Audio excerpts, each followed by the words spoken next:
I think this part will be edited. So Sure.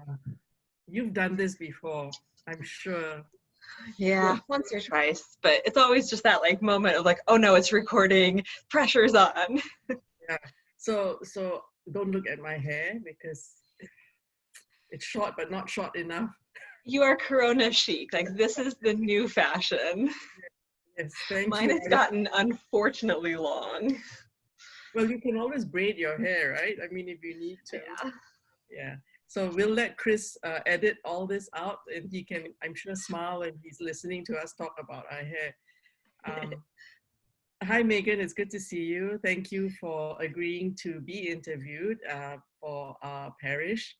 I wonder if you might share with us what we've asked you to, which is in the first place, how you have experienced this pandemic shutdown period. Great. Hi, Maria. It's good to see you too. My name is Megan Keillor-Rahman, and I go to the 10 o'clock service at Grace. I've been coming for almost 3 years now.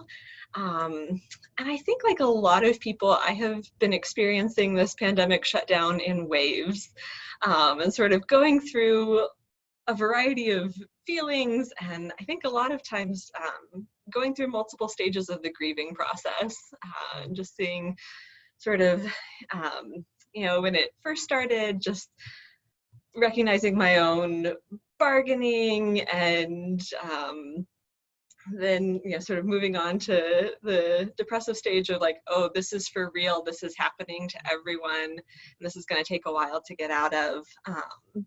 So I think there's been that aspect of it, but also I think that there have been some really joyful times that have come out of this for me. So I worked from home even before the pandemic, and since it started, I've been joined by my husband, who works at the University of Toronto, and so he's now been working from our dining room table, and it's brought us closer in a lot of ways. And I've gotten a chance to see firsthand how he does his job, whereas before I was just hearing about it at the end of what was often a long day.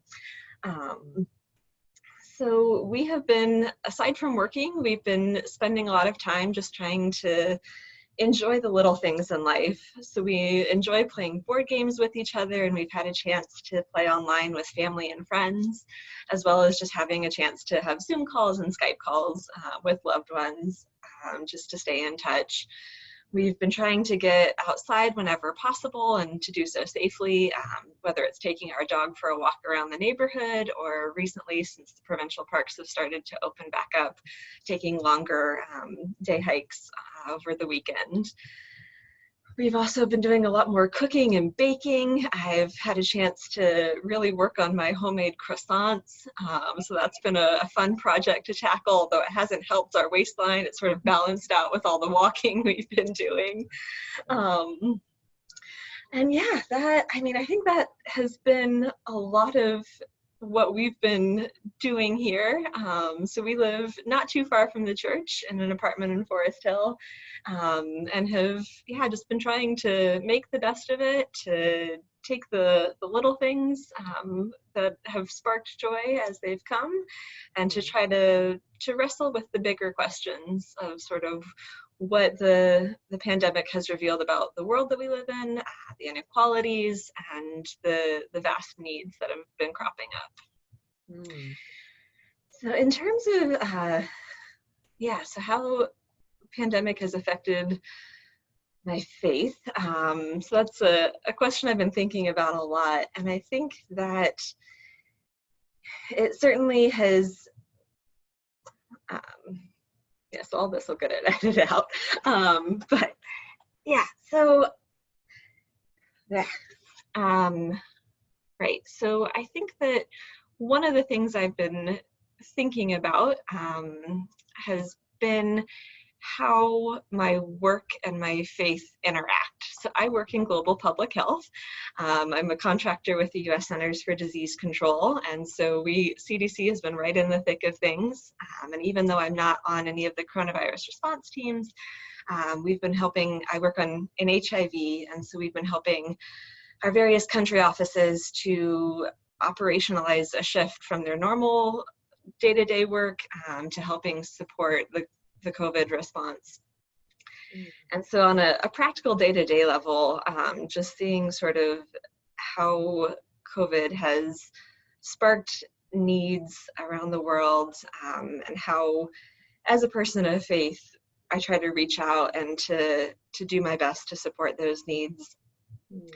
I think more recently, along with the pandemics, so I'm from the US originally, and seeing the conversations that have been taking place around race and injustice and police brutality has really been a time for me to reflect. I've been dwelling a lot on the confession and just thinking through those lines about, you know, by all that we have done and left undone, and how we've not loved the Lord with all our heart, nor have we loved our neighbors as ourselves. Those words have really been ringing true, and seeing the demonstrations that have taken place in the US and around the world, and hearing some of the reactions to the protests, and seeing how government and other levers of power have been responding.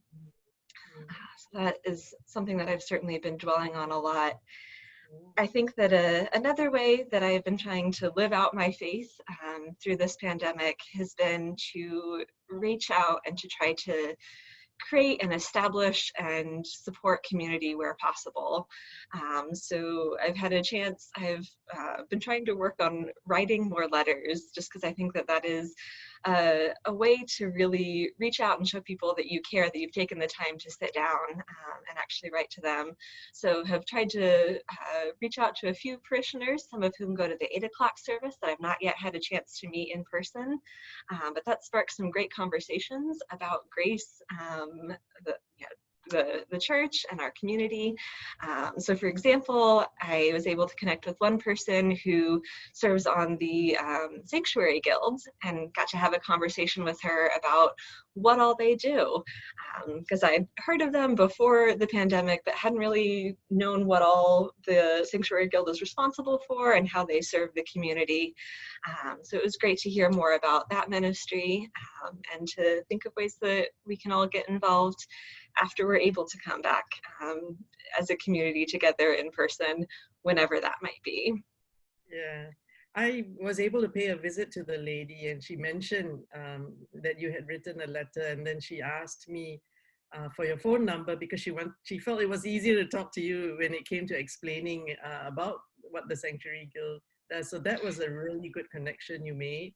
And I'm so glad you did it. I'm so glad you approached me to ask me if there were parishioners you could write to, and I know you wrote to more than one. So we appreciate what you do as a parishioner, and I know you do other things as well, but we're not talking about that today. But I appreciated what you shared about how you have expressed your faith, and how you've sort of thought about your faith in terms of what's happening right now.